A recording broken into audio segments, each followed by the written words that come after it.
নমস্কার বন্ধুরা, ঝর্ণা ঝুমা কিচেনে সবাইকে স্বাগত। আজ আমি কুমড়ো পাতা দিয়ে একটা দারুণ একটা রেসিপি আপনাদের সাথে শেয়ার করব।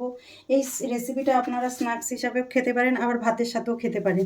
তা দেখেন, এখানে কুমড়ো পাতা নিয়ে নিয়েছি, আর কুমড়ো পাতাগুলো আমি পরিষ্কার করে ধুয়ে নিয়ে নিয়েছি। আর কুমড়ো পাতা কিন্তু নিতে হবে কচি কচি কুমড়ো পাতা নিতে হবে। যেগুলো মোটা বুড়ো হয়ে যায় সেই কুমড়ো পাতা নিলে কিন্তু ভালো লাগবে না খেতে। তা দেখেন কুমড়ো পাতাগুলো কতটা কচি কচি। এখানে আমি একটা বাটি নিয়ে নিয়েছি।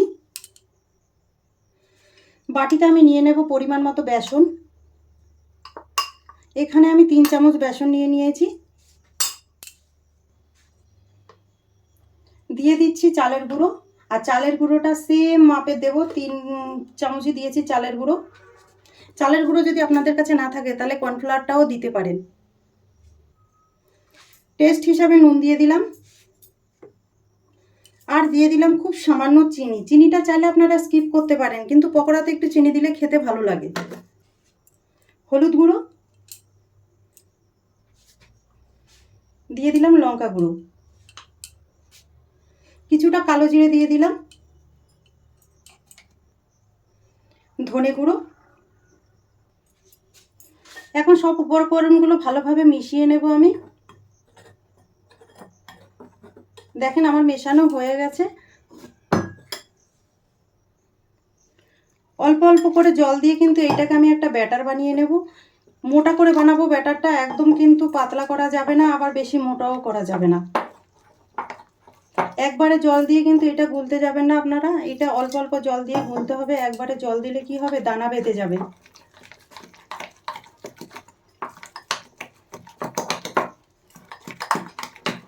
আপনারা চাইলে কিন্তু হাত দিয়েও করতে পারেন। দেখেন ব্যাটারটা ঠিক এইরকম হবে।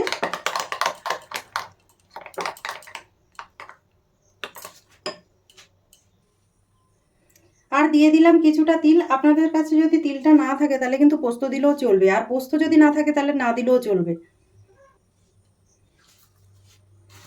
তিল দেওয়ার পরে আর একটু ফেটিয়ে নেব।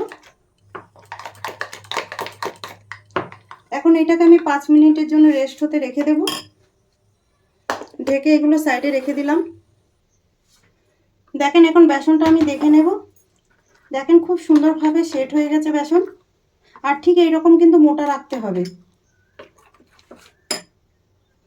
এখানে আমি চপার বোর্ড নিয়ে নিয়েছি। চপার বোর্ডের ওপরে দেখেন একটা নিয়ে নিলাম কুমড়ো পাতা। কুমড়ো পাতাতে এখন এই গোলাটা দিয়ে দেব, আর হাত দিয়ে কিন্তু এইভাবে ফেলে ফেলে ফেলে দিতে হবে, পুরো ছড়িয়ে দিতে হবে এইভাবে।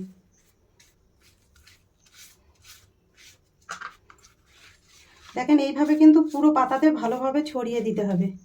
দিয়ে দেখতে পাচ্ছেন, দিয়ে আমি এই সাইডটাকে এইভাবে ফোল্ড করে দেব। ফোল্ড করার ওপরে আবার আমি দিয়ে দেব বেসনের গোলা, দিয়ে আবার এইভাবে ছড়িয়ে দেব। দেখেন এইভাবে একটু সাবধানে করতে হবে, পাতাগুলো একটু নরম তো ছিঁড়েও যেতে পারে, কিন্তু অসুবিধা নেই। তো দেখেন আমি এই সাইডটা ফোল্ড করে নিচ্ছি, মাথাটাও ফোল্ড করে নিচ্ছি এইভাবে। দেখেন দিয়ে এইভাবে সরু সরু করে ফোল্ড করে নিতে হবে এইভাবে, আর বেসনের গোলা লাগিয়ে দিতে হবে এইভাবে।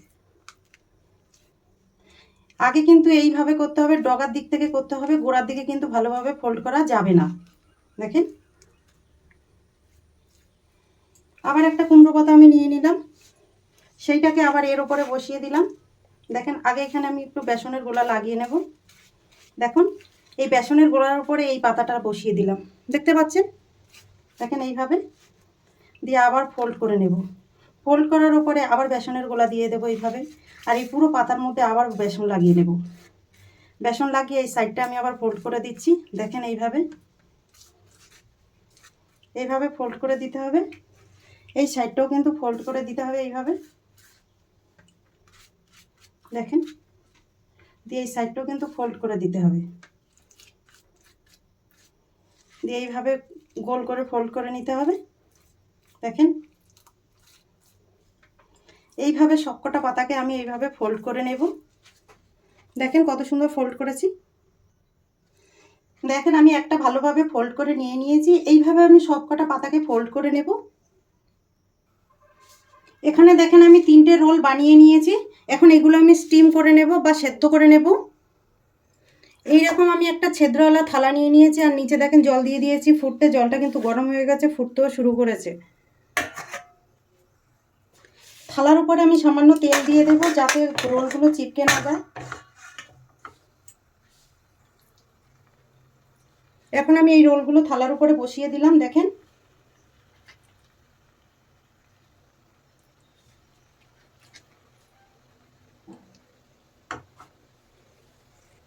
দেখেন জল ফুটতে শুরু করেছে, আর জলের কিন্তু ধোঁয়াটা বেরোচ্ছে। তো আমি এখন ঢাকনা দিয়ে ঢেকে দেবো, আর গ্যাসের ফ্লেমটা কিন্তু একদম মিডিয়াম রেখে দেবো। দেখেন এখন আমি ঢাকনা উঠিয়ে দেখে নেব। দেখেন কত সুন্দর তৈরি হয়েছে। এখন আমি গ্যাসটা বন্ধ করে এগুলো নামিয়ে নেব। রোলগুলো আমি এখন নামিয়ে নেব। দেখেন কত সুন্দর হয়েছে। চপার বোর্ডের উপর আমি নিয়ে নিলাম, নিয়ে এগুলো এখন ছোট ছোট করে কেটে নেব। দেখেন এইভাবে কেটে নিতে হবে।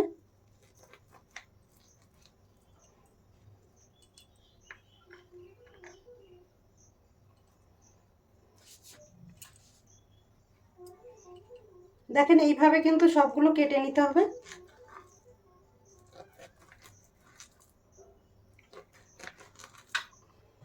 দেখেন সুন্দরভাবে কেটে নিয়ে নিয়েছি।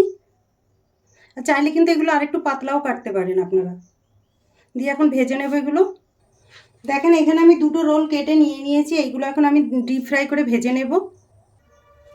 ফ্রাই প্যানে তেল চাপিয়েছি, আর তেলটা দেখেন গরম হয়ে গেছে ভালোভাবে। এখন আমি এই কুমড়ো পাতার রোলগুলো দিয়ে দেব।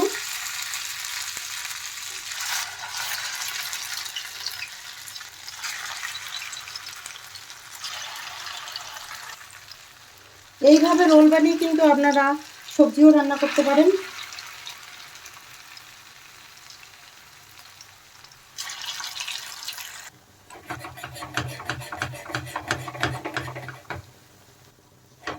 এখন আমি রোলগুলো পাল্টে দেব। দেখেন এক সাইড কিন্তু ভালোভাবে ভাজা হয়ে গেছে, লাল লাল কালার চলে এসছে। দেখেন সবটাকে দেখেন বড়াগুলো কত সুন্দর করে ভাজা হয়ে গেছে।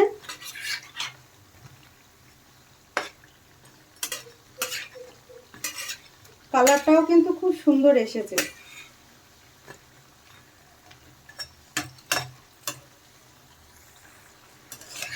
দেখেন তৈরি হয়ে গেছে, এগুলো এখন আমি নামিয়ে নেব।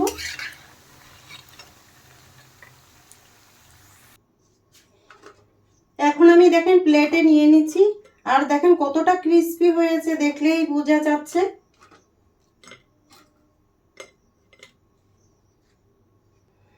তৈরি হয়ে গেছে কুমড়ো পাতার রোল। এই রেসিপিটা যদি আপনাদের কারো ভালো লাগে তাহলে আমার চ্যানেলটাকে সাবস্ক্রাইব করবেন, লাইক করবেন, কমেন্ট করবেন, আর অবশ্যই শেয়ার করবেন। আর আমি যেইভাবে রোলটা বানিয়েছি এইভাবে বানিয়ে প্লিজ আমাকে খেয়ে কমেন্ট করে জানাবেন।